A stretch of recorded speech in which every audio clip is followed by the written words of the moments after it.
할렐루야. 우리 주 예수 그리스도의 은혜와 평화가 기도의 자리에 예배 자리에 함께 하시는 여러분들의 삶 가운데 가득하게 되시기를 주님의 이름으로 간절히 기원드립니다. 어떤 50대 중반에 한 교회 다니신 남자분께서 고향에 계신 어머니께 편지를 씁니다. 편지의 내용이 뭐냐, 최근에 교회 가기가 싫어졌다는 겁니다. 그리고 교회 가기 싫어졌다는 이유를 세 가지를 들어서 그 이유에 대해서 이야기하는데요. 첫째는 주일날 아침에 일어나기가 너무 힘들다고, 자기도 교회 안 다니는 사람들처럼 그렇게 늦잠 자고 싶은데 주일날 아침에 그렇게 일찍 일어나는 게 너무 힘들다고 그렇게 이야기합니다. 둘째는 교회 가서 교인들, 특히 직분자들의 모습을 보면 너무 은혜가 안 된다고, 그래서 교회 가기가 너무 싫다는 겁니다.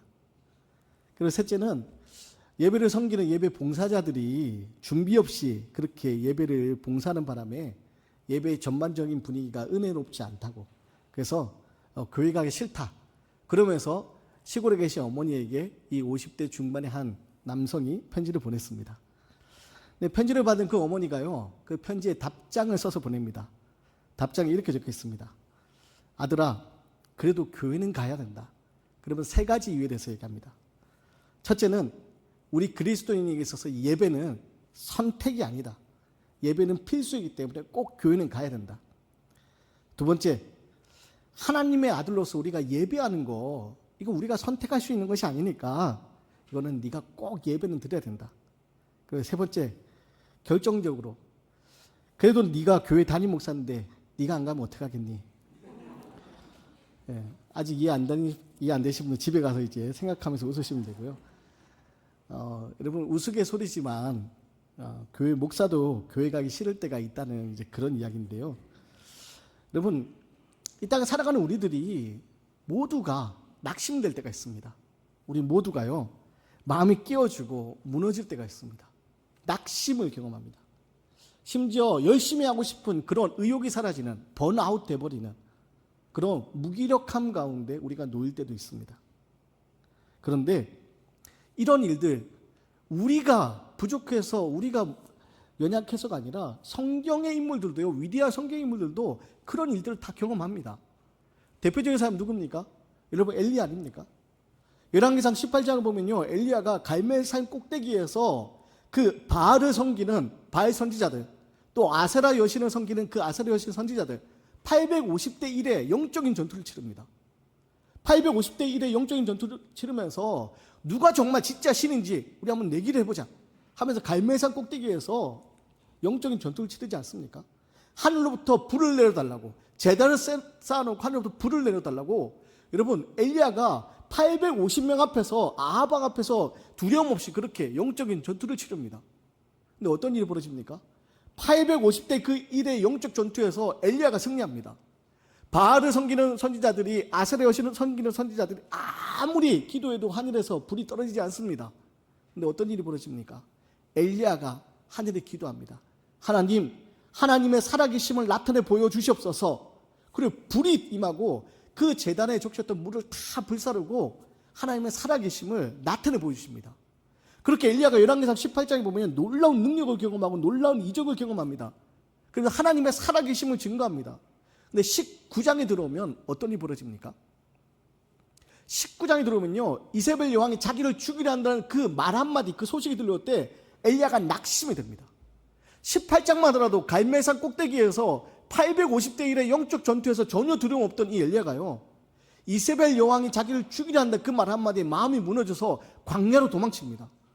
광야로 도망치다가 광야길 가운데서 너무 힘겨워서 어떤 일이 벌어집니까?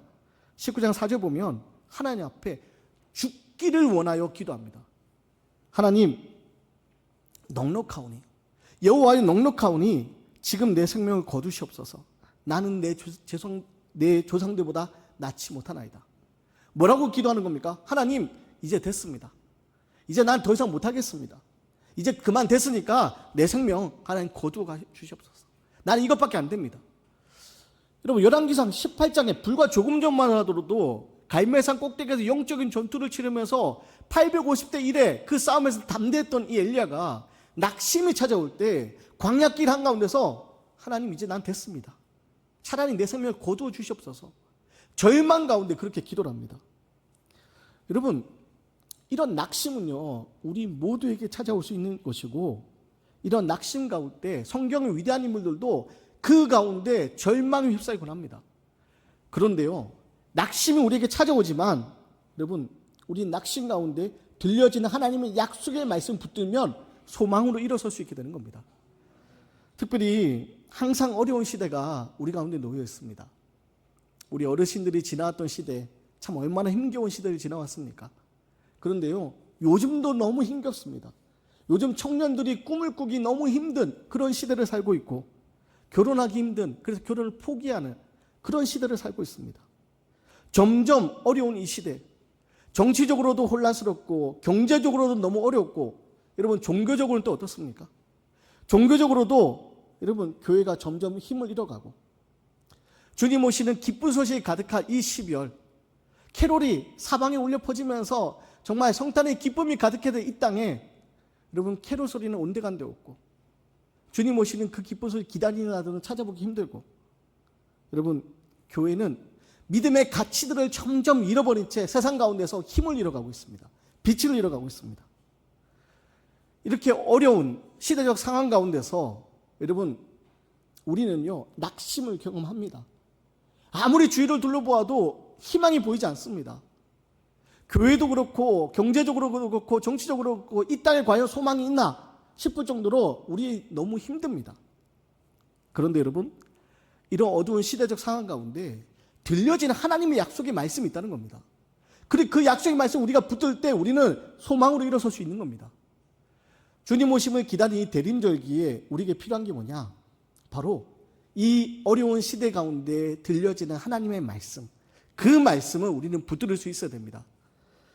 바라기는 우리 그리스도인이 이 어려운 시대적 상황 가운데 세상 사람들처럼 똑같이 낙심하고 절망 가운데 살아가는 것이 아니라, 여러분 엘리야가 낙심하고 있을 때 천사가 나타나서 엘리야에게 마실 물과 먹을 것을 주면서 하나님의 산 호렙에 가라. 그리고 하나님의 산 호렙에 가서 들려지는 하나님의 음성을 듣고 엘리야가 새롭게 힘을 얻었던 것처럼, 오늘 우리에게 들리는 약속의 말씀을 통하여서 여러분 절망 가운데 아니라 낙심 가운데 두려움 가운데 살아가는 것이 아니라 여러분 믿음으로 소망으로 일어설 수 있는 귀한 시간이 되시기를 주님의 이름으로 간절히 기원드립니다.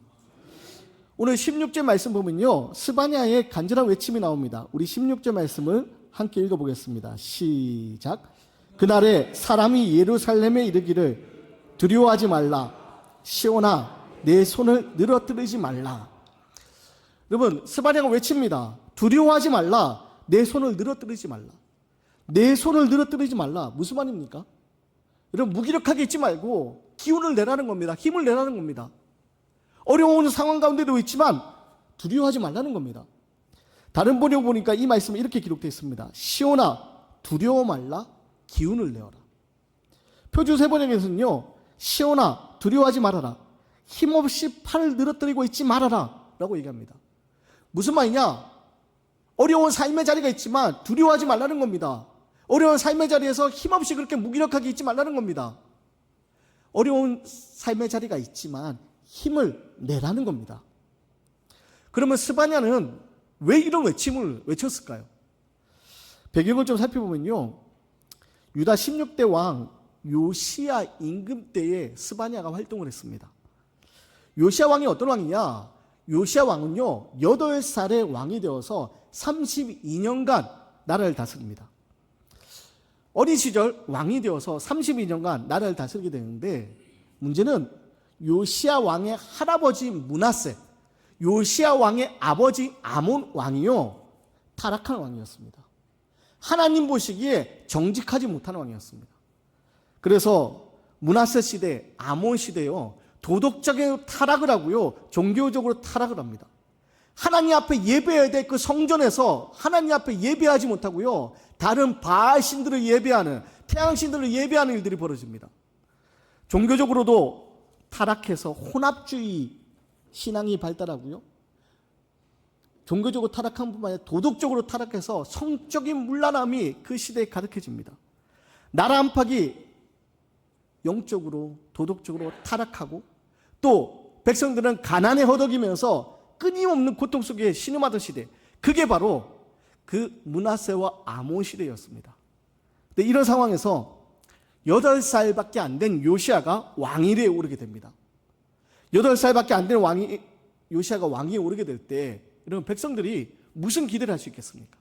이미 므낫세 왕을 통해서 또 그 아몬 왕을 통해서 이 백성들이요 고통 가운데 놓여 있었습니다.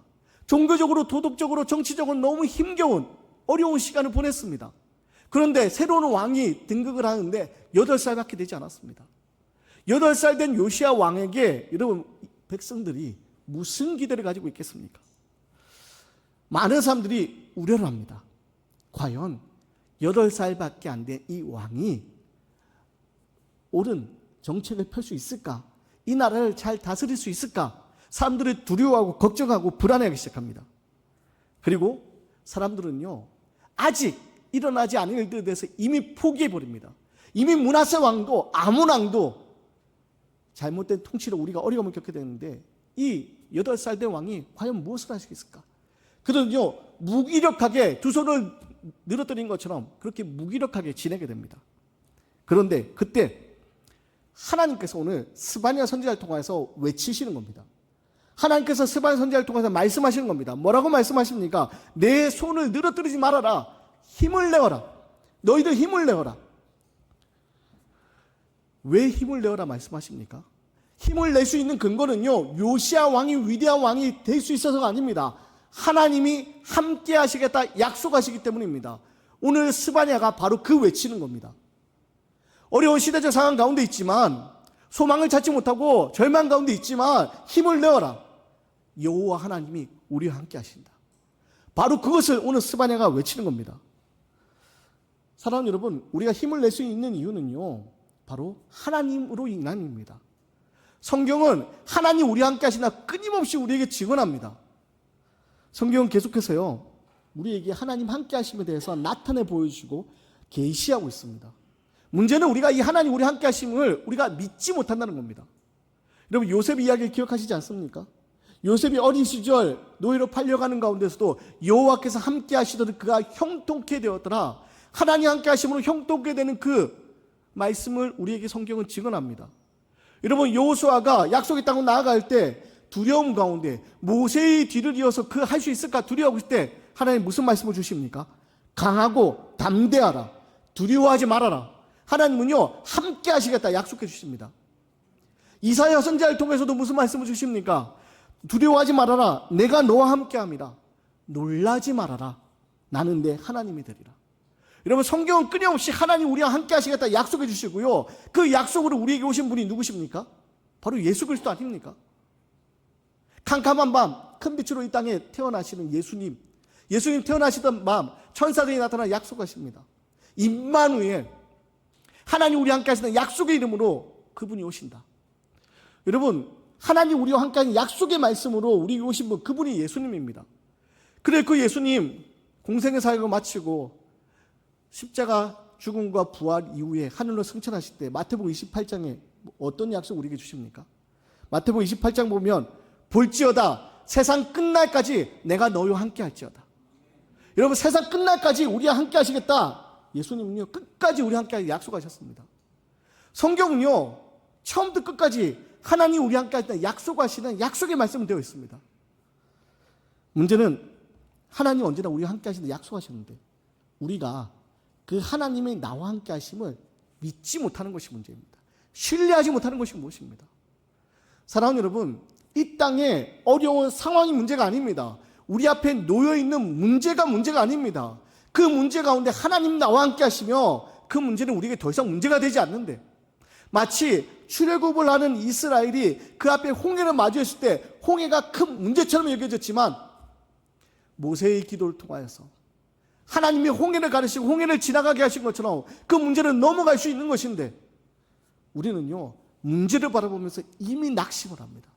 문제를 보면서 우리는 두 손을 늘어뜨린 채 포기합니다.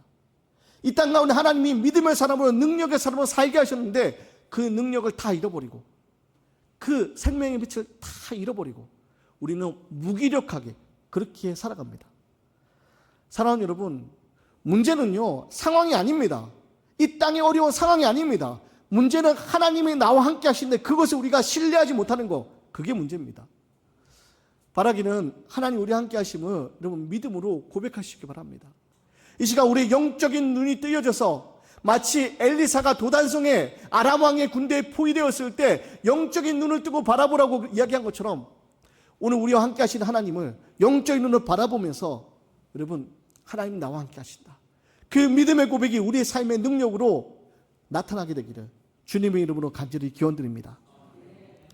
전능하신 하나님 나와 함께 하신다, 나를 돌보고 계신다. 여러분 우리가 이것을 믿고 나아갈 때 우리 이 땅에서 승리할 수 있게 되는 겁니다. 인디언 부족의 성인식에 관한 이야기를 인상 깊게 읽은 적이 있는데요, 잠깐 말씀드리면 성인식이 되는 과정 가운데서 한 부족에서 어떤 일을 하느냐, 아이를요, 성인식을 치른 아이를 마을에서 멀리 떨어진 숲속으로 데려갑니다. 숲속으로 데려가서 그 숲속에 혼자 그 밤을 지내게 하는 겁니다. 그리고 혼자 지내게 할 때 어떻게 하느냐, 눈을 가리고요 그 숲속에 혼자 있게 합니다. 한번 생각해 보세요. 캄캄한 밤 혼자 숲속에 놓여서 눈이 가려진 그 아이가 여러분 어떤 마음이 되겠습니까? 들려오는 바람 소리에도 놀라지 않겠습니까? 산속에서 숲속에서 일어나는 다른 동물들의 소리에 얼마나 두려움을 느끼겠습니까?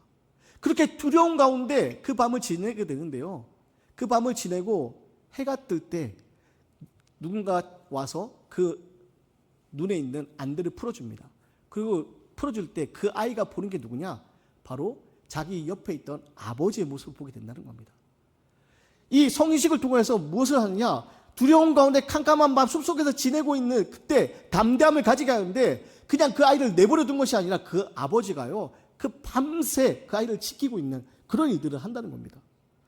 여러분 이 아버지의 모습이 오늘 우리 하나님의 아버지의 모습 아니겠습니까?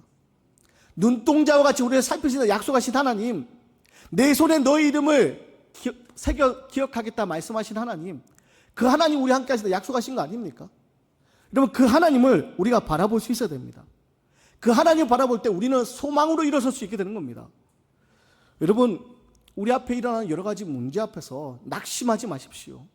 우리 연약함은 낙심될 때가 있지만 오늘 들려지는 약속의 말씀 통하여서 다시 일어서십시오.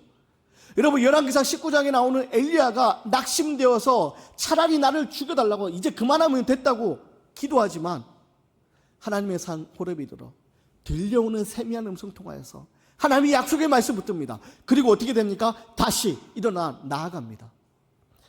오늘 여러분 우리에게 필요한 게 뭐냐? 바로 이 하나님의 약속의 말씀입니다.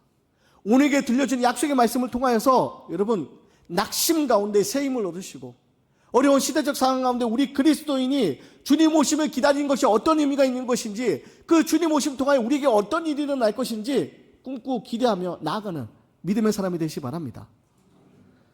여러분 또한 하나님 우리 함께 하신다, 이것은요 단순히 옆에 계신다는 의미가 아닙니다. 우리를 통하여 기뻐하고 즐거워하신다 약속하십니다. 우리 말씀 17절 말씀인데요, 우리 17절 말씀을 함께 읽어보겠습니다. 17절 말씀 함께 읽습니다. 시작. 그는 구원을 베푸시 전능자이시라.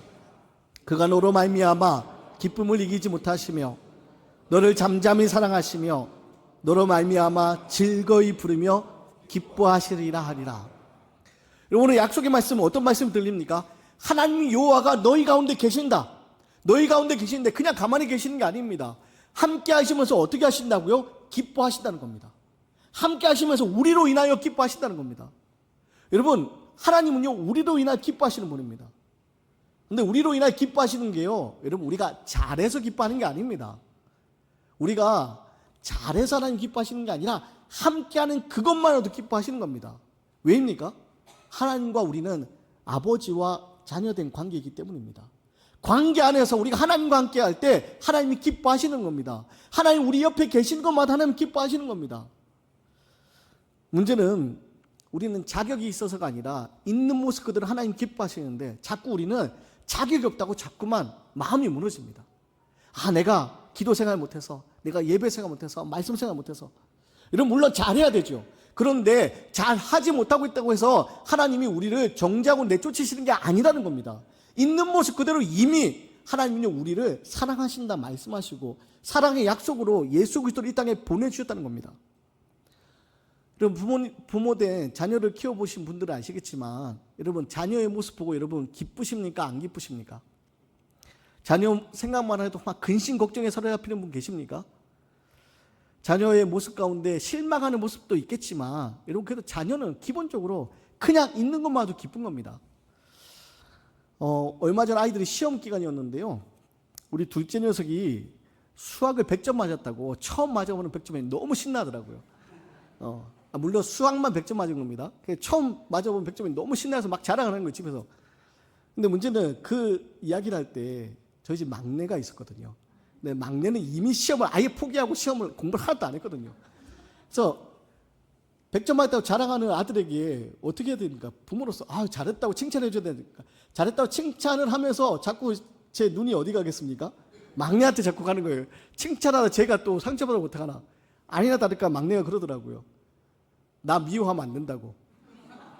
안 미워한다고 했죠. 미워할 일이 없다고. 괜찮다고. 있는 모습 그대로 괜찮다고. 여러분 저희 집 막내가 공부를 못한다고 제가 미워하겠습니까? 나가라고 하겠습니까? 아닙니다. 공부 못해도요 예쁩니다. 공부 못해도요 사랑스럽습니다.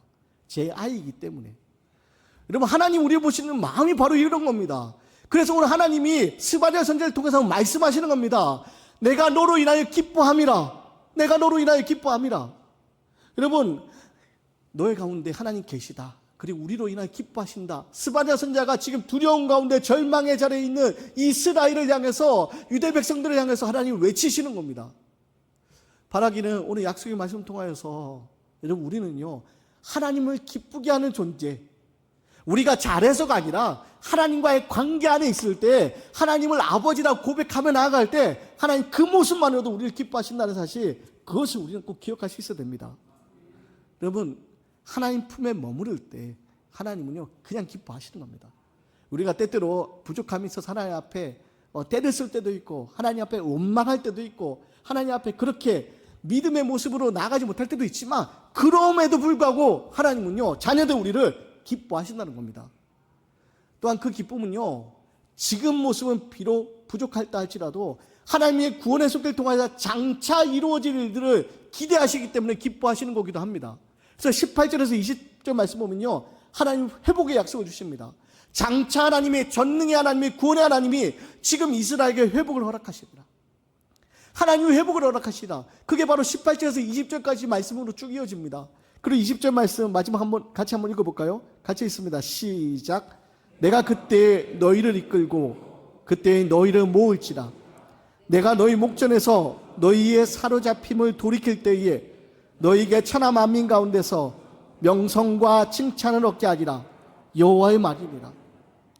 여러분 이스라엘 남과 북으로 분열된 후에 어떤 일을 겪게 됩니까? 아수르에 의해서 멸망을 당합니다. 바벨론에 의해서 나라가 무너집니다. 이스라엘은요 하나님의 징계 가운데서 어려움을 겪습니다. 근데 그 징계는요 정죄함이 아닙니다. 징계입니다. 그 일을 통해서 하나님은요 이스라엘 관계가 다시 회복되길 원하시는 겁니다. 우상을 찾아 섬기고 영적으로 타락한 이스라엘이 다시 하나님 앞에 나오기를 하나님 원하셔서 징계를 내리셨던 겁니다. 그러면서 두려움 가운데 있는 이스라엘에게 약속의 말씀을 주시는 겁니다.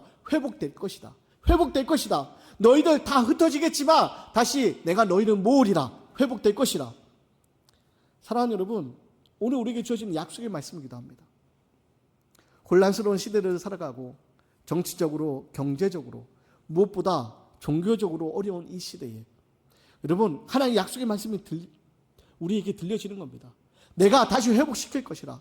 우리는 이 문제를 바라보고 낙심하는 것이 아니라 하나님의 약속의 말씀 붙들고 꿈꾸며 나아가는 소망의 사람이 되어야 되는 겁니다. 그것이 바로 주님 오심을 기다리는 대림절기에 우리가 가져야 될 신앙의 모습입니다. 사랑하는 여러분, 오늘 우리는 어떤 모습으로 하나님 앞에 나아가고 있습니까?